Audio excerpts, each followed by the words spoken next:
E aí, bom ou não, aqui é o Daniel Gontijo, sou professor de psicologia, doutor em neurociências. Este é mais um vídeo do quadro Testemunho Cético. Estou aqui hoje com a Aline Barbosa Soares para ela contar para nós a sua trajetória na Igreja Universal do Reino de Deus. A Aline que ficou lá por 26 anos, dos quais 16 ela foi obreira nessa instituição. Ela vai contar para a gente como é que ela conheceu a Igreja Universal, como se tornou uma obreira mirim, por que passou fome por causa da fogueira santa? Qual que era o seu chamado lá para ser esposa de pastor? Como que isso aí acabou impactando tragicamente na sua vida, no seu relacionamento amoroso como uma pessoa da igreja também? Ela viveu muitas situações de machismo, problemas também a respeito de decisões sobre os estudos, dízimos e dificuldades financeiras que ela e sua família passaram, questão também sobre demônios, ameaças. Gente, é muito tema interessante. A Aline vai falar para a gente também, porque no final das contas ela acabou saindo dessa instituição. Antes de a gente começar, Aline, queria só agradecer aqui o pessoal que já está chegando ao vivo com a gente nessa quinta-feira à noite, 9 e 8 da noite aí. Os moderadores já estão chegando também para organizar o chat para nós. Se você não é inscrito no canal, se inscreva, deixa o joinha aí se você gosta desse tipo de conteúdo. E estou trazendo aqui diversas vezes pessoas de diferentes denominações religiosas para contar a sua história, para a gente aprender um pouquinho, para a gente desenvolver o pensamento crítico, para a gente se envolver com uma religião, se for envolver com alguma espiritualidade, que faça isso de uma forma saudável. Então, a Aline vai contribuir muito para esse quadro aqui no canal, contando a sua história para a gente. E você que está assistindo, se puder se tornar membro aqui do canal, é uma maneira de ajudar meu trabalho de divulgação científica e reflexões críticas sobre religião e pseudociências. Tem o botão aí embaixo.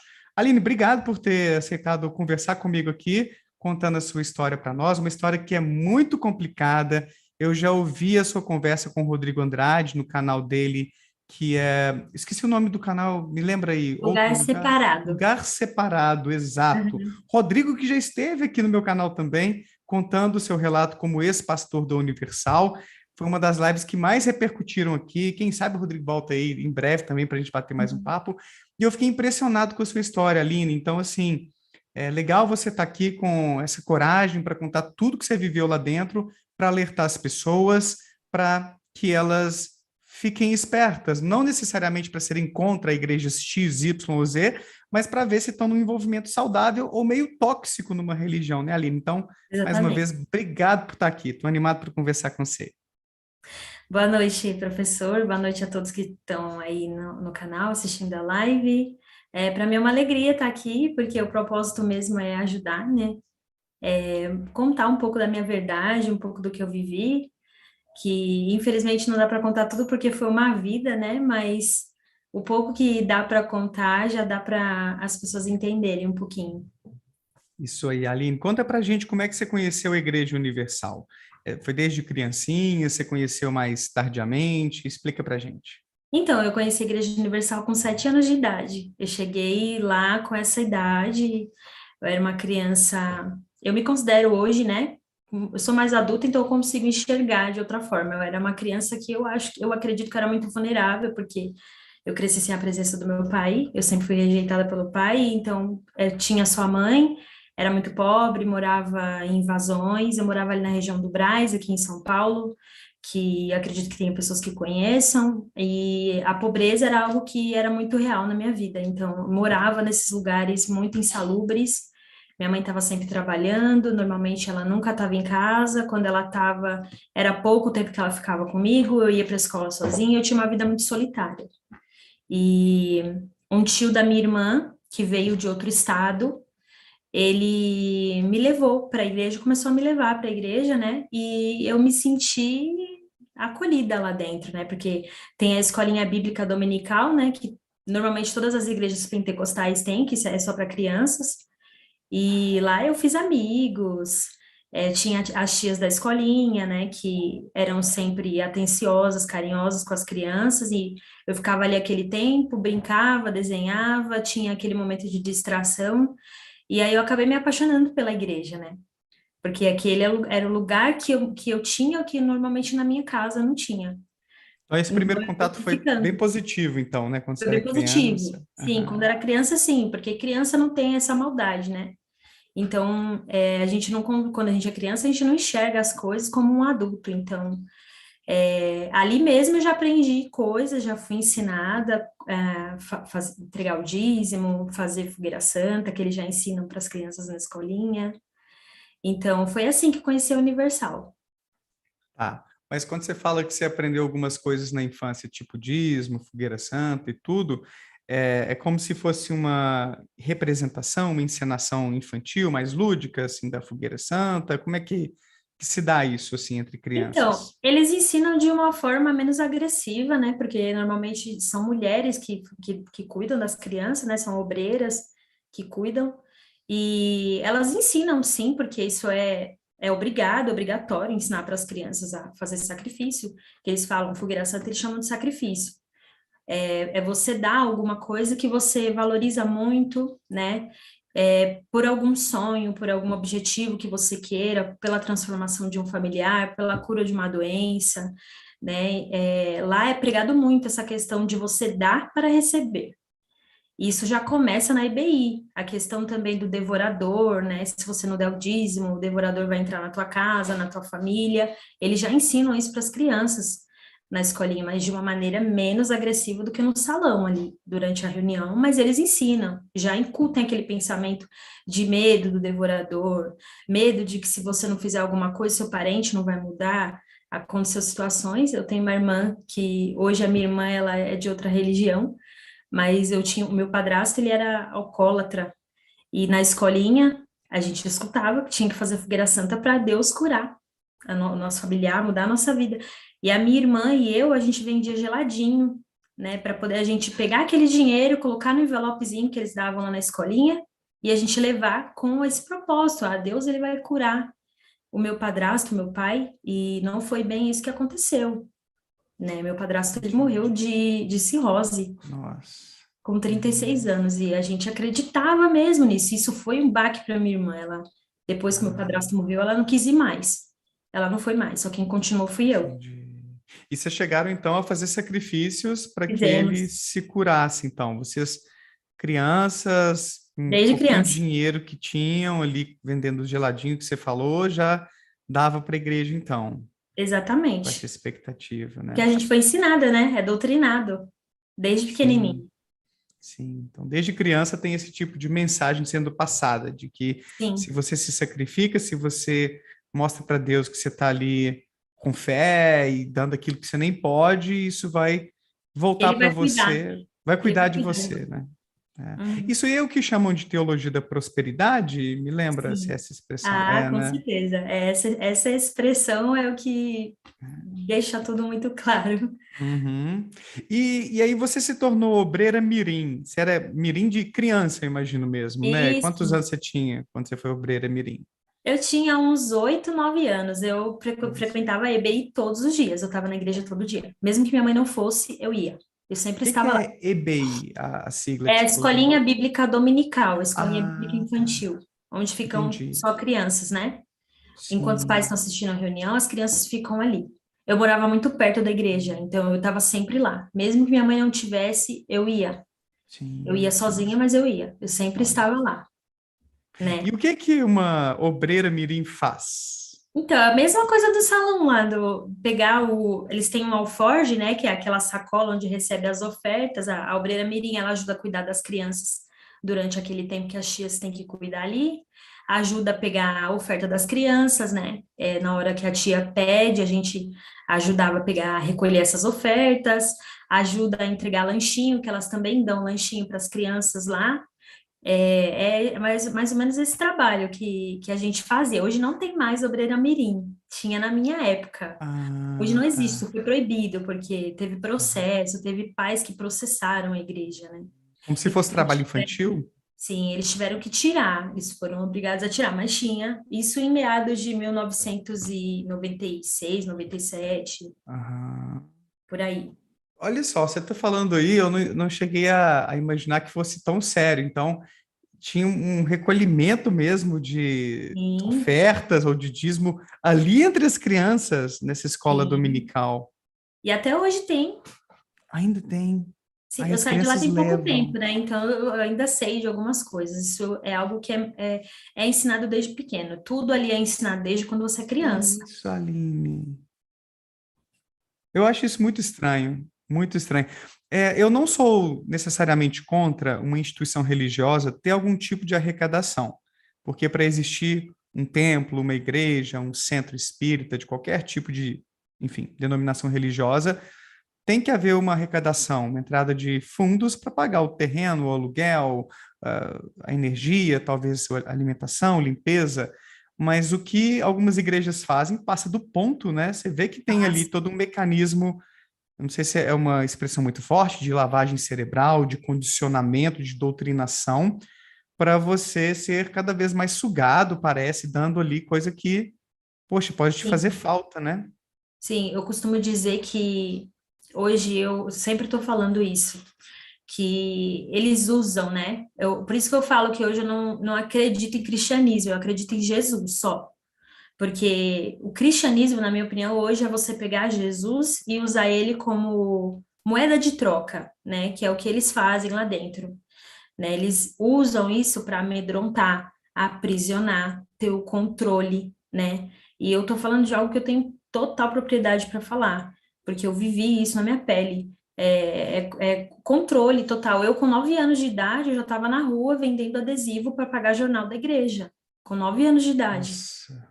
Aham. Então, Mas assim, é como assim algo pagar que jornal da igreja? Como é que é essa porque história aí? tudo, tudo, tudo lá dentro são os obreiros, jovens e evangelistas que pagam, não sai nada da direção da igreja, eles não dão nada, até mesmo essas ações de caridade que eles fazem, né, entrega de cesta básica, essas coisas, normalmente são os obreiros que recolhem, que levam da sua casa, que tiram da sua família, e levam. Eu fiz parte de grupos que levava comida para morador de rua e era a gente que levava, a gente que chegava 2, 3 horas antes, preparava aquele alimento, a gente comprava as coisas e levava.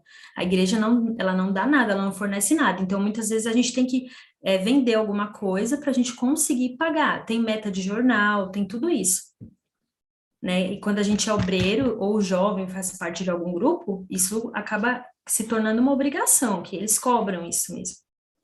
Então, para além do dízimo que os fiéis têm que entregar, e tem uma taxa fixa, é 10% lá, me lembra? 10%. 10%. 10%. Então, tem uma taxa fixa já, que você Sim. passa ali dos seus rendimentos, seu salário todo mês. E aí, essas campanhas são coisas à parte, tipo para ajudar a comunidade, como você exemplificou, e são os próprios obreiros, os próprios fiéis que pagam. Não vem daquele dízimo ali, né? Os 10% vai Não. só para os É donos da só igreja. entra, né, para os donos da igreja, tipo, venha a nós, vosso reino nada.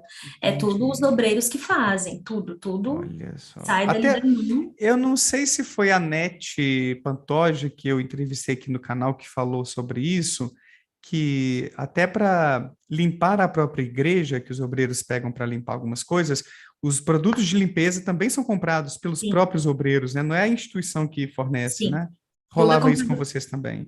Tudo é comprado, desde quando era jovem até ser obreiro, que a gente chama de jovem, é o que não é obreiro, faz parte do grupo jovem. Então, ali Aham. a gente já comprava todo tipo de produto de limpeza para poder ajudar a limpar a igreja, Santa Ceia, o vinho Sim. da Santa Ceia, os obreiros que levam.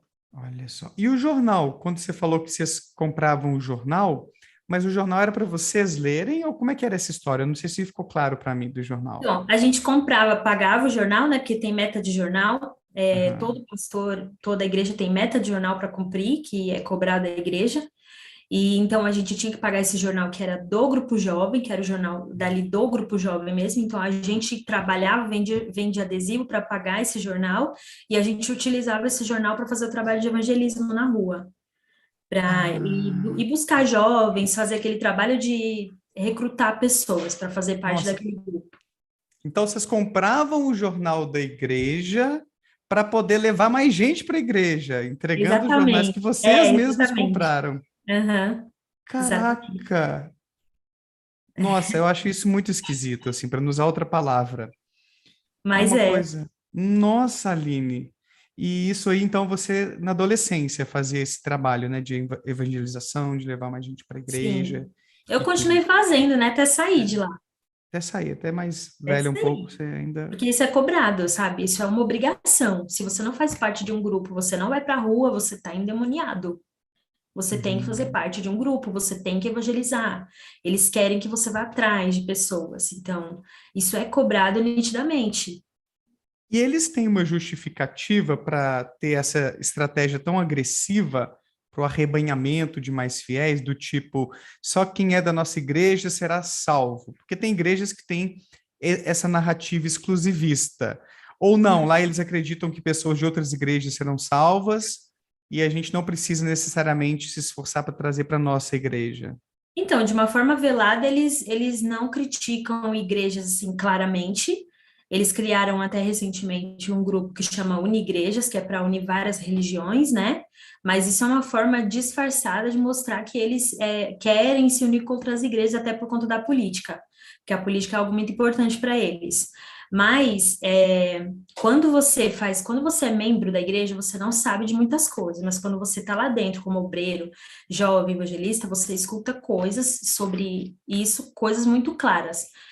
A Igreja Universal ela tem sim um pensamento que só ela é boa, só ela presta, só ela é de Deus, só ela é santa, tudo que o pastor fala ali é só ele que está certo, é só eles que seguem o caminho correto, e a justificativa é o diabo. O que eu vejo hoje é o diabo é o maior trunfo, assim, eu acho que eles só existem, eles só têm esse poder todo e cresceram tanto no Brasil e no mundo por conta da figura do diabo, porque eles usam isso de uma maneira, é para aterrorizar mesmo. Se você não evangelizar, o diabo vai te pegar. Se você não vir no domingo, o diabo vai te levar para o inferno. Vai acontecer isso com a sua família. E você começa a ficar perturbado. Você acaba fazendo tudo que eles querem porque você fica com medo. Então, a justificativa para tudo isso é a ação do diabo. Olha só, então qualquer coisa que eles veem lá dentro que saiu do script, é um ponto fora da curva, eles também imaginam que vão atribuir ao diabo. Você está, sei lá, cedendo à força do Satanás, ao poder dele, você está se afastando de Deus. E chega a haver ameaças também, ou você ouviu na sua época, do tipo, se você deixar a igreja, vai te acontecer tal coisa. Sim, sim, nas reuniões privadas com obreiros, chegou uma época que estava saindo muito obreiro, muito. Em meados de 2012, 2013, estava saindo muita gente, né?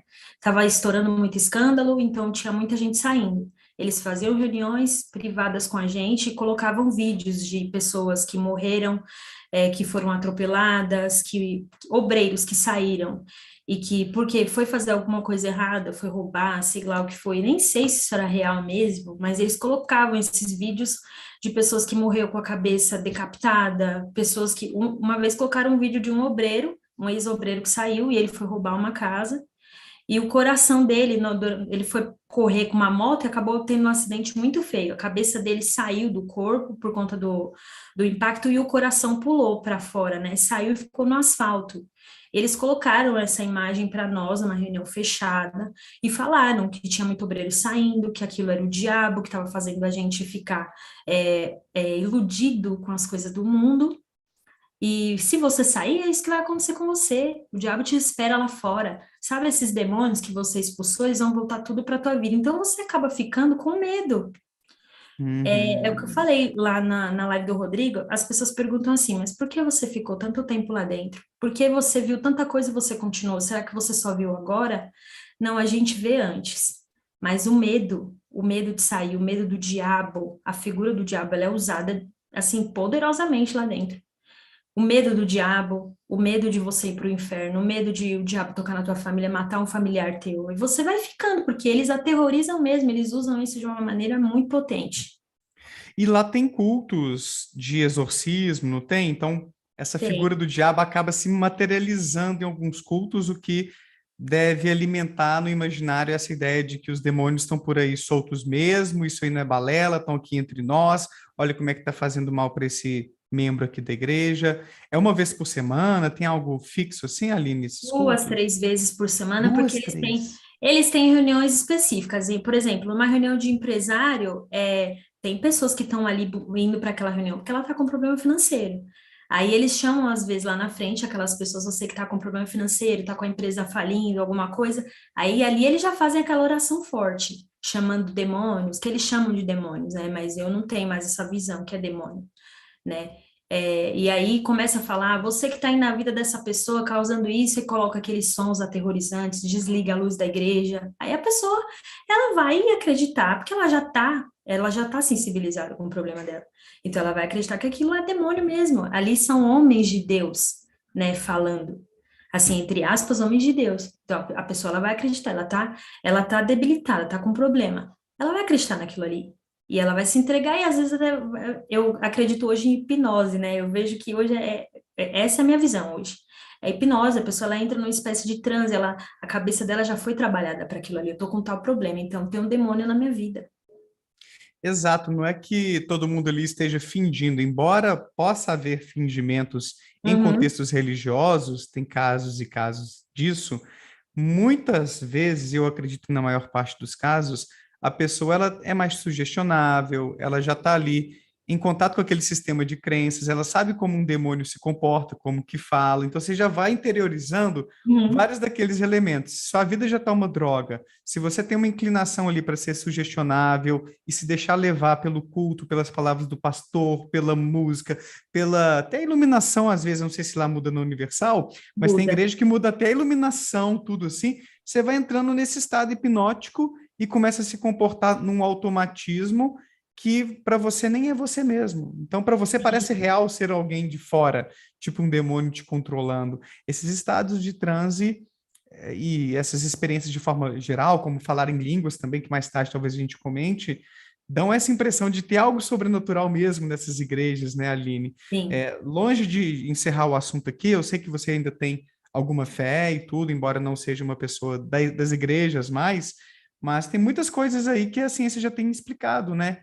E que acabam passando por algo sobrenatural e alimentando ainda mais a credulidade de Uhum. pessoas que estão presas num sistema que pode ser um pouco abusivo. Mas me conta uma coisa aqui, uma coisa que me chamou muita atenção na sua conversa com o Rodrigo, o seu envolvimento com a Fogueira Santa e como vocês passaram dificuldades, até mesmo fome, ainda durante essas campanhas. Explica para a gente, então, o que é a Fogueira Santa e como que essa campanha impactou a sua vida, da sua família e talvez até de outras famílias também que acabam participando disso. Então, a Fogueira Santa, ela é a maior campanha financeira da Igreja Universal, né? Eles chamam de votos. Eles usam muito o Antigo Testamento, onde eles usam muito a passagem de Abraão, quando Abraão entregou Isaac, tentou entregar Isaac para Deus como sacrifício. Abraão, ele é um herói lá dentro e eles usam isso para fazer essa campanha. Essa campanha ela é o carro forte da Igreja Universal, né? A campanha onde eles ensinam que você tem que tirar os seus pés do chão para você ter o tudo de Deus. Você dá tudo para Deus e ele dá o tudo dele para você. Né? E eles falam que esse tudo não é só o tudo financeiro, é você dar o tudo de si, da sua vida, jejum, propósito de oração, você fazer sacrifício pessoal seu, olhar para dentro de você, ver o que está errado em você e tudo mais, mas o carro forte mesmo é o dinheiro. É você entregar tudo. Se você tiver que vender uma casa, se você tiver que vender um carro, se você tiver que vender, tirar todo o dinheiro que você tem no banco, deixar de pagar uma cirurgia, alguma coisa que você precisa, você faça, porque Deus ele vai transformar a sua vida. E eu comecei a fazer isso com 7 anos de idade. Eu fiz, no total, que eu contei, mais de 50 fogueiras santas, né? Algumas muito Muita pequenas, coisa. porque eu era criança, então não ganhava dinheiro. E a minha maior fogueira santa que eu fiz foi em torno de R$ 2.000. Uma Trabalhava, grana, né? Uhum. trabalhava, na época tinha, era um dinheirão isso aí. Trabalhava em Feirinha da Madrugada, que é uma feirinha muito famosa aqui em São Paulo, né? Trabalhava para ganhar dinheiro por dia, e aquele dinheiro que eu ganhava por dia eu juntava para poder dar na igreja. Minha mãe, ao mesmo tempo, fazia também, porque minha mãe também ela já estava muito presa lá dentro também. E a minha irmã também fazia. Então a gente tirava tudo de dentro de casa. Se fosse necessário, minha mãe chegou a vender tudo dentro de casa, vender geladeira, fogão, televisão, cama, de a gente ficar no chão, porque ela acreditava cegamente que Deus ele ia mudar a nossa vida. A gente tinha uma vida muito difícil, né? E ela acreditava naquilo, porque eles pregam isso. Deus ele vai mudar a tua história, dá o seu tudo, que Deus ele vai transformar a sua vida. Então, teve situações na minha casa de o dinheiro do envelope, os três envelopes, tanto o meu da minha irmã e da minha mãe, estavam cheios de dinheiro e a gente não tinha gás em casa. Teve situações da gente não ter um grão de arroz para comer em casa, mas tinha dinheiro no envelope. Eu me lembro de algo que foi marcante, assim, que eu nunca mais esqueci, da minha mãe ter falado, olha, a gente está sem gás em casa, mas eu tenho dinheiro no envelope, mas eu não vou mexer, porque Deus, ele vai ter que mudar a nossa história. Eu vou dar o meu tudo no altar, e Deus, ele vai mudar a nossa história. E a gente chorava de tristeza, porque o desespero batia. E agora? De onde vai vir dinheiro para comer? Então, Muito assim, pesado, Aline. Uhum. é muito pesado, é doloroso, a vida não mudava, a vida não andava para frente, porque a responsabilidade de mudar a vida da gente é nossa, não é de Deus. Mas eles ensinam que é de Deus, que você tem que dar a sua vida, você tem que ficar sem nada. Eu vi pessoas fazendo coisas absurdas e depois me procurava a gente, que era obreiro, para chorar e falar, e agora? E a gente ficava sem ter o que falar para a pessoa, porque nem a nossa vida mudava. Que você vai falar para a pessoa? Espera em Deus. Era isso que a gente falava. Deus, ele vai te honrar. Talvez você não deu o seu melhor, faltou você fazer alguma coisa. Nossa, acaba que vocês vão incorporando esse tipo de narrativa também, né, para Sim. tentar confortar, para tentar dar esperança aos outros Até membros, e porque vocês. você fica sem alternativa. Você vai falar o quê? Sim, A pessoa, exato. teve pessoas que chegaram para mim e falaram, eu vim de tudo, tô passando necessidade na minha casa. E Nossa, aí o que que eu fazia? Eu ia atrás de cesta básica para dar para a pessoa na igreja, fazer alguma coisa para sim. ajudar, né? E às vezes eu não tinha nem na minha casa. Aline, E mas os uhum, dirigentes da igreja, as pessoas vão pensar assim, tem os obreiros, aí eu imagino que tem gente ali acima na hierarquia sim, para comandar os obreiros, sei lá quais são os cargos superiores. Mas eles passavam para vocês, ou até para a Assembleia como um todo, para a congregação como um todo, essa mensagem de forma explícita: olha, você tem que dar o que vai te fazer falta. Sabe, era claro isso, assim, do tipo, eles sabem que as pessoas estão passando por isso que você passou? Eles sabe, sabem disso? Porque sabe. sabe por quê? Eu tô fazendo aqui quase o advogado diabo, só porque eu sei que em todo movimento, em toda organização, em todo grupo, tem pessoas que às vezes são mais radicais e pegam uma mensagem ali, transformam assim, sabe, viram do Uhum. avesso e mergulham e vão muito além do que às vezes os próprios líderes esperam. Mas não é esse o caso, então. Pelo que você está me contando, eles sabem Eles que as pessoas sabem, vão dar o que nem podem, que vão passar esses apertos que vocês passaram sim. para dar tudo para a igreja com a expectativa de ter em Eles sabem, troca, né? eles chegam até a falar, Nossa. "Ah, você que só tem o dinheiro da passagem, dá o dinheiro da Ah, não, passagem, Aline. Oh, vai para não, casa a gente. pé, vai para casa a pé, eu já dei o dinheiro da passagem, dá o dinheiro da passagem, vai para casa a pé, Deus ele vai te Nossa. honrar. Até a promessa de que você vai ter um carro, de que se você der o dinheiro da sua passagem, hoje você está andando de ônibus, amanhã Deus vai te dar um carro. Como que Deus vai te dar um carro? Você tem que trabalhar para ter as coisas. Nossa, claro. Sabe? E as pessoas, eu falo que a Universal, ela trabalha com a vulnerabilidade, ela trabalha com vulnerabilidade e trabalha com o pior lado do ser humano, ganância, medo, orgulho, arrogância, trabalha com essas coisas, sabe? Com ambição, Uhum. tudo que a gente tem de pior, eles sabem, sim, que as pessoas sofrem.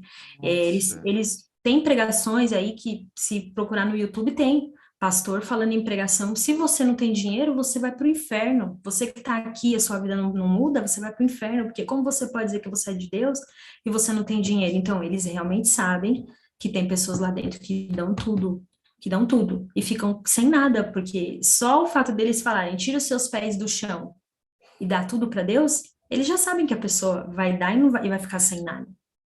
Ou tem que haver alguma legislação para essas coisas. Tem que ter algum tipo de proteção para a população, né? Não, Aline? Porque, como você falou aí, é tanta gente vulnerável em vários aspectos da vida, financeiramente, psicologicamente, politicamente, que acaba, às vezes, caindo nesse canto da sereia e piorando a sua vida, a sua condição existencial por conta disso, se tornando Uhum. ali, nossa, totalmente doutrinado, alienado a esse sistema e pode se ferrar por isso, né, Aline? É muito complicado isso. Eu acho que é isso que eu falei no início, assim, eu não sou contra o direito de instituições religiosas arrecadarem alguma coisa, porque eles têm que se manter.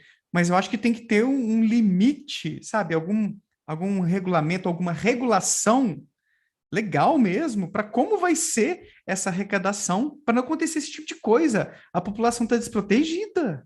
Sim, mas na Universal isso não existe. Na Universal, o Pois é. certo é você entregar tudo, até tua roupa, se eu preciso ficar sem nada. Oh, você tá louco. É, não, isso aí, eu quero me aprofundar nesse assunto depois, até do ponto de Tudo vista bem. legal, jurídico, porque isso me preocupa, sabe? Uma coisa é, sei lá, eu já fui católico, até meus 15 anos eu era católico, ia à igreja com os meus pais e tudo, e tinha lá, passava a cestinha, tinha, não sei se chamam de dízimo, uma oferta, acho que é oferta, alguma coisa assim. Oferta. Você Sim, botava lá o que você queria, R$ 5, R$ 10, sabe? Qualquer coisa assim, não tinha pressão nenhuma, de boa. E olha que ainda assim a igreja é rica, né? A igreja católica, pô, ainda é é. super poderosa e tal, e não taxa nada, não tem a porcentagem certa todo mês, não tem essas campanhas tão agressivas assim, e é cheia de dinheiro. Imagina essas igrejas aí que têm esse tipo de abordagem, né, Aline? Então, eu acho muito complicado isso. Eu acho que isso tem que ser mais discutido aqui no Brasil, tem que quebrar esse tabu, porque a população está desprotegida. A minha preocupação é essa. Dane-se se alguém está enriquecendo, assim, do ponto de vista de haver pessoas ricas, eu não importo, assim. É claro que eu me importo quando eu penso que para alguém estar rico, ou tem que estar pobre. Aí que começa o problema, né? O problema não é a riqueza. O problema é que para você chegar lá em cima, outro tem que chegar lá mais para baixo, né? Aí que entra a injustiça do nosso próprio sistema capitalista como um todo e também de como algumas instituições poderosas se aproveitam da vulnerabilidade de pessoas para poder Sim. é, Uma coisa que eu lembrei agora, essa questão do medo é algo muito forte lá dentro. Eles falavam até, sabe que quando a gente está nesses lugares, a gente tem medo de ir pro inferno, a gente tem muito medo de ir pro inferno mesmo, que vai pro inferno, vai acabar a tua vida, você vai pro inferno. E eles falavam, o obreiro que não fizer fogueira santa, o diabo vai te derrubar. Calma, vai pro diabo, você vai pro inferno. Então você fica com medo, você faz até o que você não pode, você faz porque você tem medo. Você acredita cegamente. Quando a gente está nesses lugares, a gente acredita cegamente. E principalmente eu comecei muito criança, eu não conhecia outro caminho. Então aquela era toda a verdade que eu sabia. Então eu acreditava cegamente naquilo ali. Eles falam para você não ouvir ninguém de fora, você não escutar ninguém que saiu. Por quê? Porque eles sabem que você vai descobrir a verdade e aí você vai acabar querendo sair também, que foi o que aconteceu comigo. olha só, pois é. Ó, é uma característica de seita, quando você faz de tudo para os membros não terem contato com o mundo externo, com pessoas que pensam diferente, com pessoas que saíram da instituição, porque senão você vai perder força de trabalho ali dentro, você vai perder fonte de Sim. grana, você vai perder seu Uhum. controle. Então você tem que segregar ao máximo Isso. o seu secto ali, a sua congregação do mundo, né? Fazendo essa dicotomia nós versus eles. O que é Isso muito mesmo. perigoso também, né? Porque aí é o que você falou, vão incorporando no imaginário popular ali daquela congregação que os outros são do demônio, não são de Deus, que eles são Uhum. perigosos, que eles são maus, que você tem que passar longe. É isso É mesmo. muito assim, eu não consigo acreditar que todos os líderes religiosos de todas as denominações são perversos. Não consigo acreditar. Eu acho que alguns são sinceros em suas crenças absurdas, sabe? Sim, Mas eu acho difícil não pensar que alguns são perversos, que alguns sabem, que manipulam mesmo. E desses eu tenho raiva, sabe? E esses eu gostaria que queimassem, não no né? fogo do inferno, porque eu não acredito no inferno, mas que queimassem no sentido figurativo aí na cadeia. É, tem muita gente que não é cruel Óbvio. mesmo. Tem gente que ela acredita mesmo naquilo, mas É, tem gente que é cruel, tem gente que é maldosa, tem, já tem. sabe sim. E me fala sobre outro tema aqui que você comentou com o Rodrigo que me chamou a atenção também. Você disse para o Rodrigo que tinha um chamado, que tinha a esperança, um sonho, não sei qual é o melhor termo, de ser esposa de um pastor. Conta um pouquinho dessa história para a gente. É, na verdade, meu sonho sempre, hoje eu estudo direito, né? Meu sonho sempre foi ser juíza de direito. Apesar de não ter nenhuma influência na minha família, mas esse era um sonho desde criança. Quando eu entrei na Universal e comecei a pegar firme nos grupos, eu era muito dedicada. Eu entregava tudo de mim, eu fazia tudo que mandava, eu vivia lá dentro. Eu ia todo dia, tudo que mandava eu fazia. Então eu comecei a ficar avisada, né, como uma pessoa que era boa para aquela obra e limpava a igreja, fazia tudo, tudo que mandava fazer. Chegava na igreja às vezes meio-dia, embora 11 horas, meia-noite. E eu estudava, era estudante, trabalhava, e sempre com esse sonho. Começaram a me chamar para conversar, pastores, obreiros, líderes, olha, Aline, você está deixando de servir a Deus para viver os sonhos desse mundo, porque todo mundo sabia da minha história e do que eu queria para minha vida. E eu era muito dedicada na escola, era muito inteligente, né? Sempre tirava nota azul, era uma boa aluna. Eu era muito esforçada, porque eu queria muito aquilo para mim. E eu sabia que não tinha outra forma de eu chegar lá. E começaram a falar para mim que eu tinha o chamado para ser esposa de pastor, que Deus ele tinha me escolhido, que eu estava deixando o sonho de Deus para viver o meu sonho. E eu, como uma pessoa que era totalmente crente naquilo ali, cega, fanática, eu acreditei e coloquei aquilo na minha cabeça. Aí eu comecei a me desinteressar pela escola. E com 16 anos eu resolvi deixar a escola. Eu trabalhava durante o dia e à noite eu ia para a escola. Só que eu ia para a escola e ficava com aquele tormento na minha cabeça. Eu tô aqui na escola, tô deixando de servir a Deus para estar na escola. Eu poderia estar na igreja, eu poderia estar trabalhando na igreja, tô aqui na escola, pensando no meu futuro. Nossa, E eu onde comecei a chega a ser culpa, muito, hein? sim, eu Uhum. comecei a ser muito cobrada por isso, né? E aí eu comecei a acreditar muito que eu estava fazendo a coisa errada, que era investir na minha vida. E aí eu resolvi abrir mão da escola. Um dia eu cheguei para minha mãe e falei, eu não vou mais para a escola. Aí minha mãe falou, mas por quê? Você tem que estudar. Aí eu falei, não, é porque o meu chamado é para ser esposa de pastor. O pastor tal, ele me chamou esses dias, um dia um pastor me chamou lá, um pastor que tem uma boa posição lá dentro, ele chegou para mim e falou assim, minha filha, esquece a tua vida, porque a tua vida é do altar. Você não é para viver aqui fora. A sua vida é do altar. Você é de Deus, você nasceu para servir a Deus no altar, né? E é uma coisa que o Rodrigo ele fala muito, né? Eles veem isso na gente, eles veem aquele ali, ele é cego, ele vai fazer tudo que a gente mandar, ele vai ser um bom arrecadador, ele vai ser bom pra gente ajudar a gente a crescer isso aqui. Então a gente vai investir nele. Então trabalharam isso na minha mente. Então eu deixei isso porque eu acreditei que o meu chamado, o meu propósito era ser esposa de pastor, e eu segui a minha vida nesse caminho mesmo. E aí você abriu mão, então, de estudar nessa época, e você estava no ensino médio, né? Pelo que você falou, 16 anos, mais ou É, eu estava menos, no primeiro colegial, certo, para se dedicar primeiro ou integralmente à segundo, não me lembro igreja. ao certo. Uhum. E aí você encontrou alguém, né? Você teve um relacionamento aí nesse caminho, né? Fala um Tive. pouquinho, Eu tive um quem era essa relacionamento. pessoa? Tive um Uhum. Como é que relacionamento com foi? auxiliar de pastor, né? Que são os meninos que estão sendo preparados para ser pastores. Que eles ficam ali sendo preparados para ser pastor, porque ali só é pastor quando você é consagrado, né? Quando o seu ministério é aprovado e você recebe uma consagração. Enquanto isso, você é auxiliar de pastor. Eu conheci esse rapaz, foi me apresentado, eu namorei com ele por volta de 6 meses. Primeiro mês de namoro foi muito bom, foi tranquilo, né? Porque é aquela fantasia, eu nunca tinha namorado ninguém, nunca tinha nem ficado com ninguém, porque eu era muito devota à igreja, né? Então eu não fazia nada que eu achasse que era errado, que eles ensinassem que era errado. Eu não ficava com ninguém, nunca tinha beijado ninguém. E aí eu conheci esse rapaz, namorei esse rapaz, o primeiro mês foi ótimo, mas depois virou um inferno, porque ele era extremamente ciumento, a ponto de eu estar com ele em locais e não podia olhar para o lado, que ele falava que eu estava olhando para outros homens. Tinha que estar sempre com o pescoço muito duro, olhando para frente. Não podia cortar o cabelo, porque às vezes que ele percebia, eu tinha um cabelo muito grande, meu cabelo era preto e era bem grande. Quando ele percebia que eu tinha cortado o cabelo, ele segurava minha mão e falava: Você mexeu no cabelo, né? Aí eu falava: Ah, eu cortei a pontinha do cabelo. Se você cortar o cabelo de novo, ele segurava minha mão e falava: A pontinha do teu dedo eu vou cortar também. E ele era muito agressivo, me empurrava, torcia meu braço.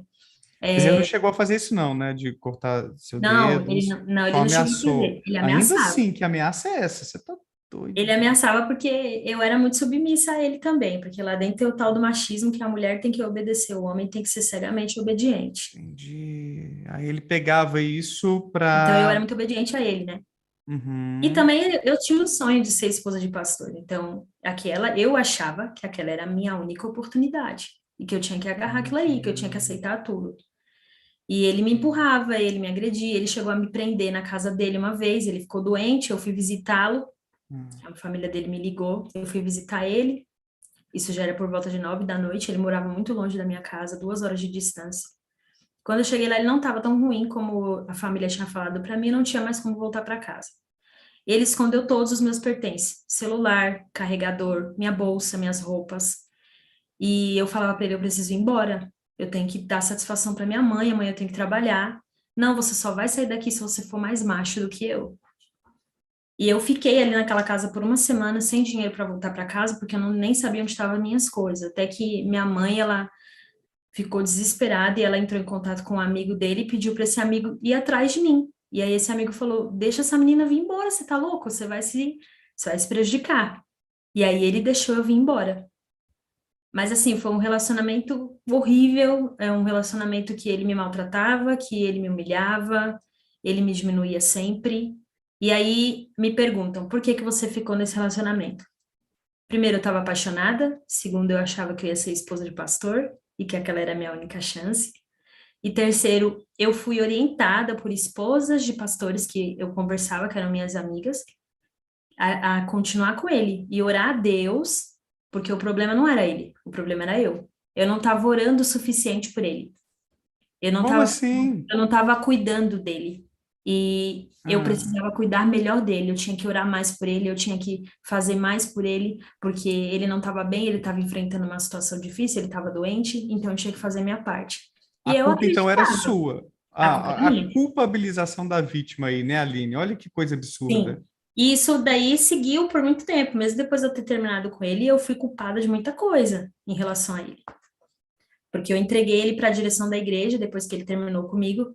Eu fiquei muito magoada, eu estava muito machucada e a raiva tomou conta de mim. Eu procurei a direção da igreja, né, a liderança máxima lá de dentro e contei o que estava acontecendo, o que ele tinha feito comigo.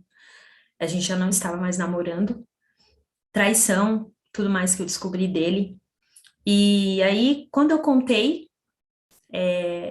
pasme, assim, é assustador. Eles me culparam de novo, que eu era a problemática da história, que eu tinha destruído a vida de um pastor, que eu não era mulher de Deus o suficiente, que eu não era nascida de Deus, que eu não tinha a presença de Deus na minha vida, uma humilhação total, sabe? Trancada numa sala sem a presença de ninguém que eu conhecia que pudesse ser apoio para mim, só com essa liderança e a esposa dessa liderança, e a humilhação ali, que é o casal fake, né? Que todo mundo fala, acho que quem tá ouvindo aí deve saber de quem eu tô falando. Ah, E melhor então a gente não mencionar para evitar eu processos, não vou mas. mencionar, mas acho que Aham. o pessoal sabe de quem eu tô falando. Uhum. E eu fui culpada. E eles me colocaram num Nossa. castigo lá, que eles chamam de banco, né? Eles tiram o Uhum. obreiro da obra e coloca de banco. Aí você fica segregado. Você não pode colocar o seu uniforme, você não pode assistir reunião de obreiros e você não pode falar com ninguém. Você fica totalmente isolado. A minha história foi espalhada de uma maneira muito mentirosa. Fizeram reuniões para falar de mim, para falar da minha história. E amigos meus que eram pastores vieram me contar. Foi feito pregações com meu nome, com a minha história, da maneira que eles quiseram contar, não da maneira que aconteceu. E eu fiquei isolada, eu não tinha mais amigos, ninguém falava mais comigo, eu não podia assistir reuniões de obreiro, não podia trabalhar como obreira, mas eu queria voltar, porque na minha cabeça eu tinha que provar que eu não era aquela pessoa que eles estavam falando. Mas, Aline, teve uma versão, digamos, dele para te pintar assim como a endemoniada? Teve alguma coisa assim que ele inventou? Porque não é possível que essas pessoas passam tanto pano para macho abusivo desse jeito. Assim, eu sei que é possível, tá? Eu tô falando Uhum. de um jeito retórico, tipo, que absurdo, se não teve pelo menos uma tentativa dele maluca, assim, de falar, olha, essa mulher fez isso, inventar coisas assim, porque você está Sim, me dizendo aí de agressão, você está me dizendo de, não sei se chegou a ser um cárcere privado, né, mas ele te prendeu em casa, poxa, sim. ele te traiu, olha só que cara monstruoso, e o que que ele alegou para ficarem do lado dele? Olha, eu não sei claramente o que ele alegou, mas eu sei que teve várias situações de eu ser chamada em catedrais, né, que a catedral principal de lá é a Catedral da Avenida João Dias, aqui em Santo Amaro. Eu fui chamada lá diversas vezes. Ah, o bispo fulano quer falar com você, o bispo Beltrano quer falar com você, e eu ia. Quando eu chegava lá, ele estava lá, esse rapaz, com a atual namorada. Eu não sabia diretamente o que ele tinha falado de mim, mas eu sabia que eu estava lá para dar explicações do porquê que eu tinha falado dele, porque ele falava à torta direita que eu tinha inventado algo para prejudicar ele, porque eu não aceitava que ele não queria mais estar comigo. que eu estava numa espécie de despeito, né? Então eu inventei histórias para tirarem ele de pastor, porque ele não queria mais ficar comigo. Então o que eu soube Ah, foi isso, né? O entendi. que chegou aos Então, meus ouvidos foi isso. então ele te acusou de mentirosa, de estar inventando coisas sobre ele, assim que ele te pintou como a diaba, assim, para todo Tem mundo. a doida que me ama e que eu não quero mais ela e ela tá Entendi, atrás de mim, sabe? Era isso. entendi. Oh, isso é revoltante, hein, Aline? Nossa, muito, muito ruim. E no final das contas, então, vocês ficaram noivos, né, por um tempo, Sim, chegaram a ficar ficamos. noivos, Sim, né? chegamos, mas o noivado durou questão. É porque lá é fase, né? Tudo é por fase. Ah, Então, foi 3 meses de namoro, 3 meses de noivado, e acabou. entendi. Aí acabou depois desses 3 meses.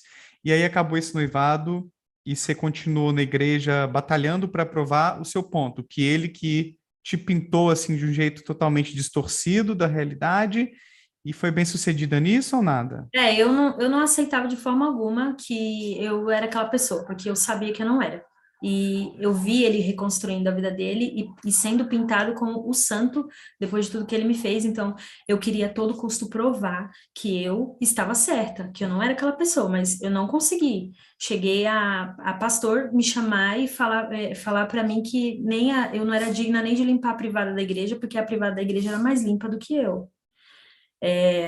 De eu falar e o pastor falar, cala a tua boca, porque eu não quero ouvir a tua voz. Quando eu ia tentar me defender. Então, assim, mas eu queria provar, e eu fiquei ali lutando até eu conseguir.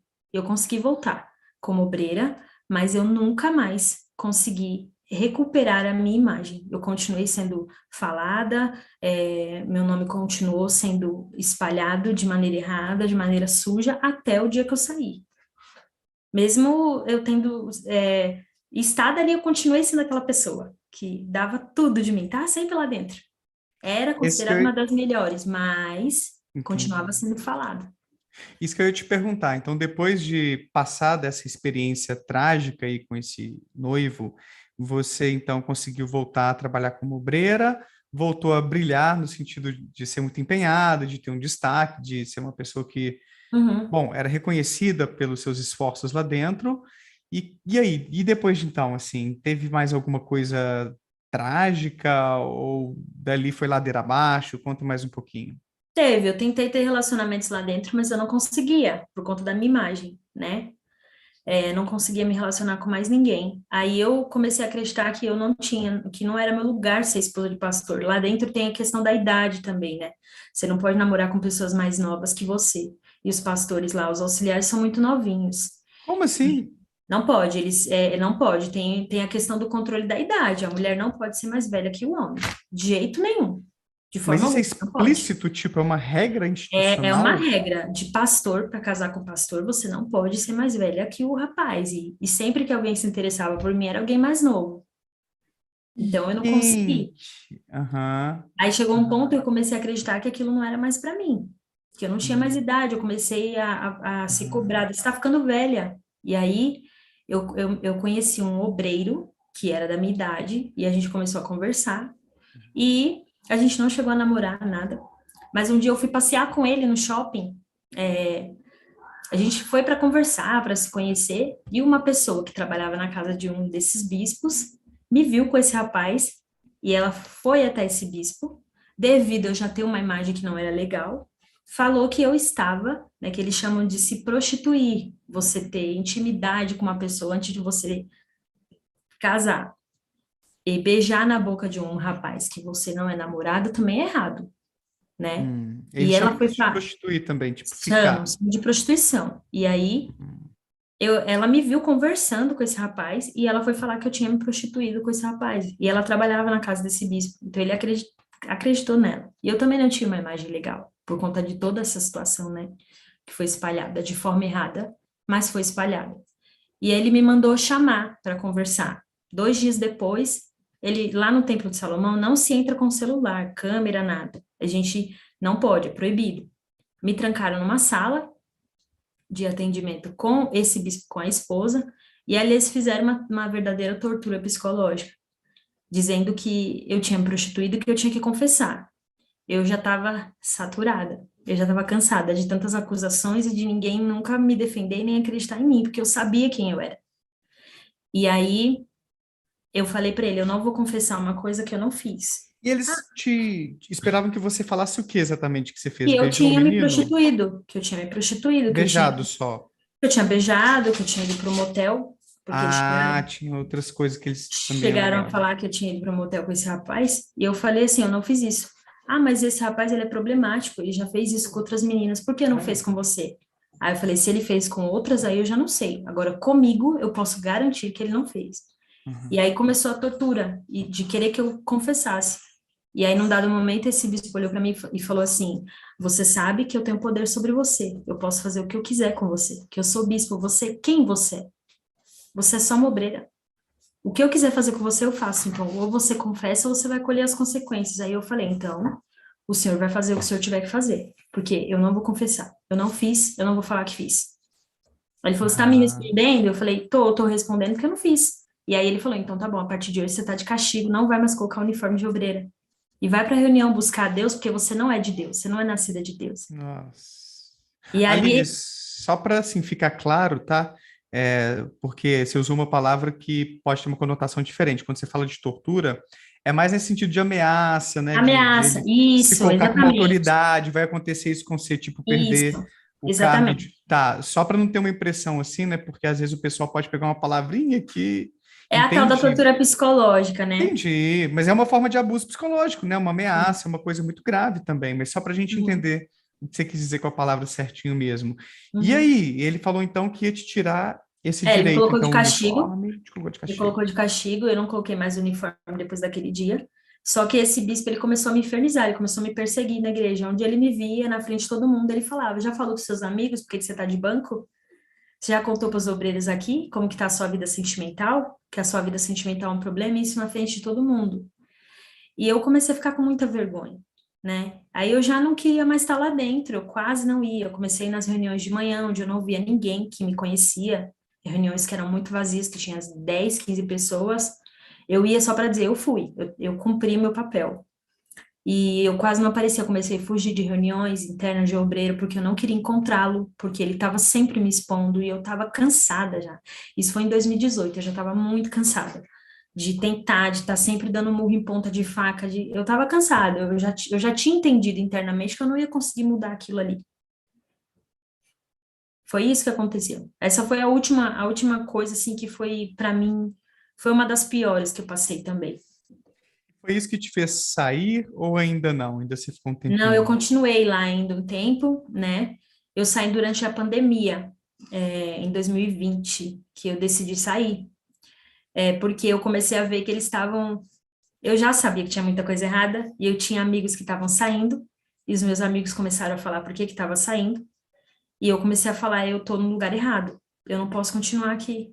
E durante a pandemia eles batiam muito, as igrejas fechadas, porque não podia abrir igreja, mas eles batiam muito que a pessoa tinha que ir na igreja pelo menos para entregar o dízimo. E o desespero para abrir as portas das igrejas. Quer dizer, eles são donos de emissora. Por que que eles não podem fazer as reuniões online? Por que esse desespero das pessoas voltarem para a igreja? Por que a preocupação na entrega com dízimo, com as ofertas, com fogueira santa, com propósito? Tem gente morrendo. A Covid-19 estava matando muita gente e aceleradamente, mas eles não se mostravam preocupados e diziam que quem era de Deus não ia pegar aquele vírus. E eu comecei a pensar, falei, meu Deus, eu tenho que sair desse lugar. E aí um dia eu vi um vídeo do Rodrigo Andrade, que ele era pastor. Eu já tinha passado por esse vídeo umas 10 vezes e eu tinha muito medo de abrir, porque eu tinha medo do que eu ia escutar. E aí um dia eu falei, eu tava em casa, não podia sair de casa, tinha que trabalhar em casa. Aí eu falei assim, eu vou ver esse vídeo. E aí eu sentei e comecei a assistir. E ali eu comecei a abrir meus olhos. Eu peguei a Bíblia e fui acompanhando tudo que ele falava. E aí eu comecei a pensar, porque o que te faz ficar nesses lugares é que você não pensa, você acredita em tudo que eles falam. Eu não pensava, mas dali eu comecei a pensar, porque eu tinha tempo para pensar. E aí eu tô no lugar errado. Aí eu comecei a lembrar do que fizeram comigo. Jesus, se ele tivesse aqui, ele teria feito isso comigo?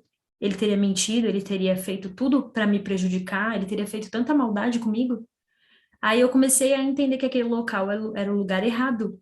E aí eu falei, eu não vou mais. Eu ainda quis ir para outras igrejas, ainda fiquei. Foi muito Ah, difícil tá. para Você mim me ficou libertar. namorando outras possibilidades, assim, de Sim, outras. foi bem difícil. Eu tinha um uniforme de obreira que eu era apaixonada pelo meu uniforme. Eu via aquilo ali como uma peça santa, sagrada que eu guardava. Tinha meus livros da igreja que eu não deixava ninguém tocar. E foi muito difícil para mim me libertar. Falar da igreja para mim era uma coisa que eu tinha muito medo. Eu não abria a boca para falar nada. Eu tinha medo. Hoje eu tenho coragem, mas naquele tempo eu tinha medo do que das consequências do que o diabo ia fazer comigo se eu falasse da igreja. Então eu não falava. Aham.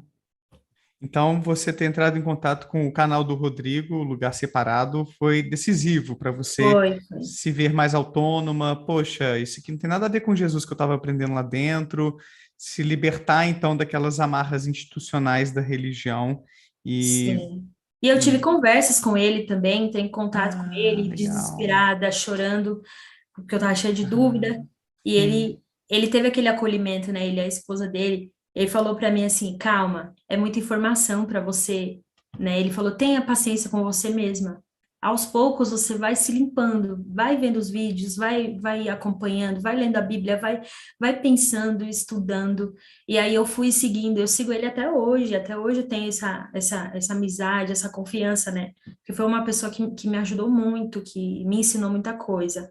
Então, assim, foi libertador para mim conhecê-los, sabe? Ele e a esposa e a história deles, sabe? Legal. E aí, você saiu de lá então tem uns 2 anos mais ou menos. E o Dois que que anos. mudou na sua vida? Como é que estão as coisas? Você ficou bem depois da saída ou foi difícil assim se recompor? Conta um pouquinho do processo da saída. Não, eu não fiquei bem, não. Tinha muito medo. Eu saí, eu achava que eu tava ficando louca mesmo, porque eu acordava, eu tinha pesadelo com o diabo me levando para o inferno. Eu tinha medo de sair na rua e ser atropelada. Eu tive muita dificuldade de lidar com as pessoas aqui fora, de fazer amizades, porque só tinha amizade lá dentro. E quando eu saí, eu não tinha nenhum amigo aqui fora, porque todo mundo virou a cara para mim. Saiu de lá, você vira demônio, então ninguém fala mais com você. E você não pode ter amizade com pessoas aqui de fora, senão você se contamina. Então eu não tinha amizades mais, não tinha nenhum amigo.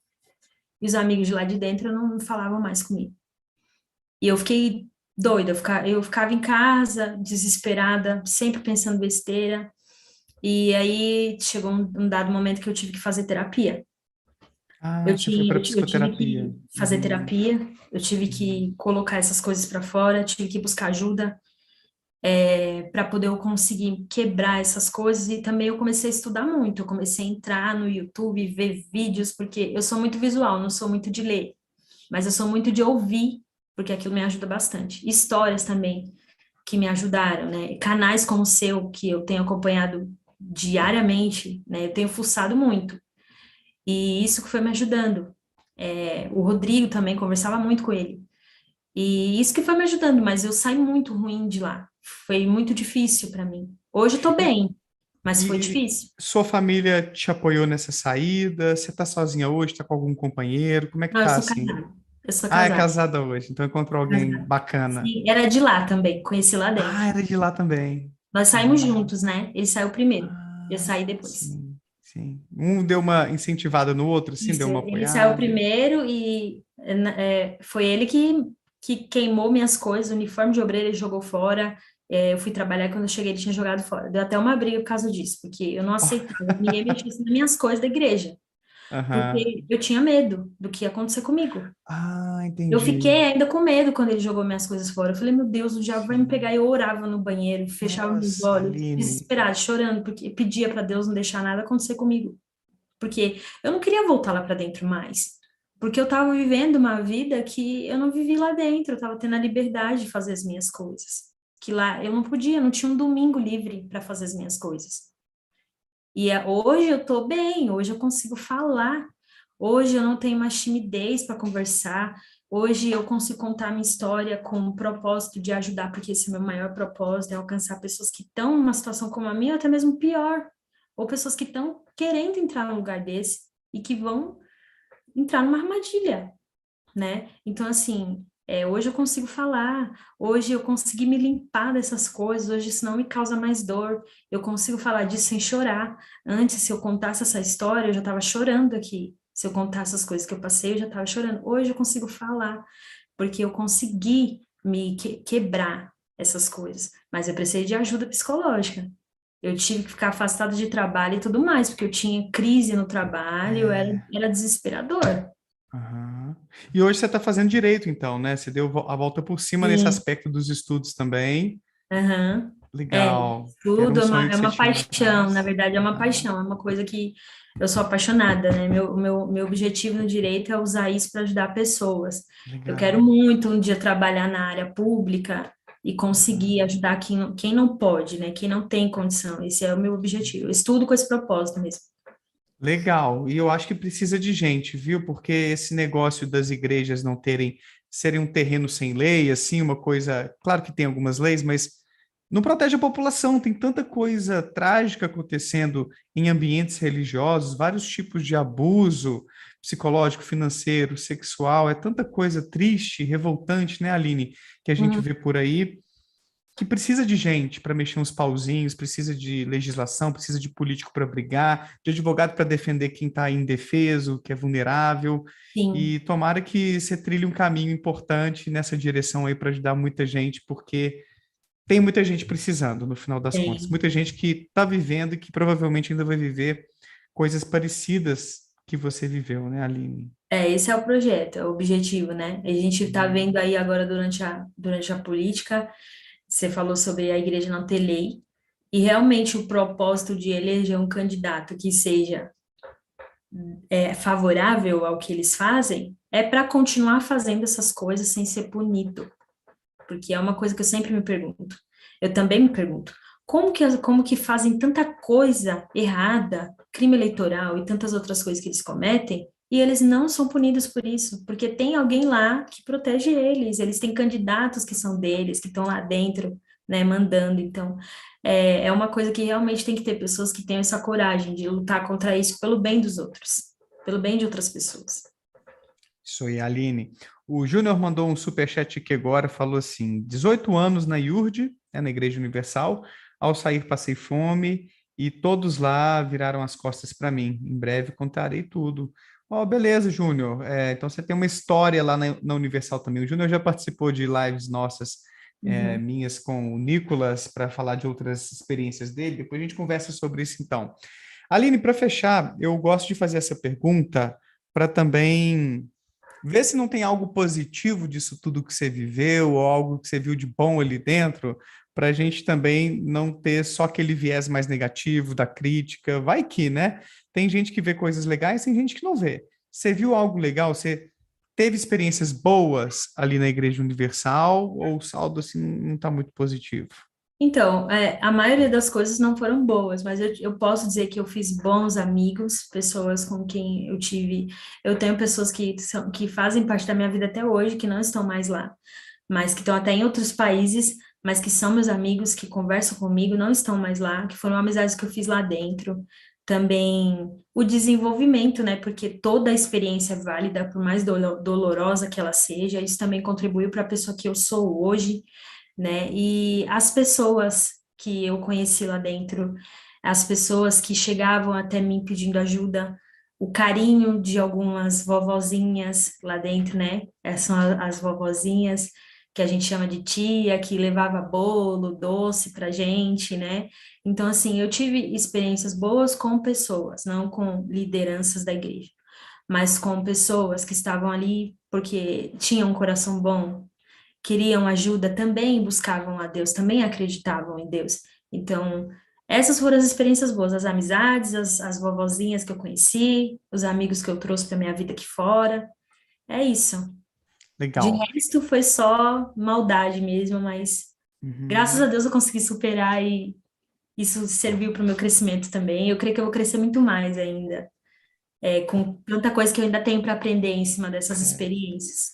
Certo. É isso aí, a gente está aprendendo a cada dia, né? Até o último respiro nosso, a gente vai evoluir, a gente vai aprender alguma coisa.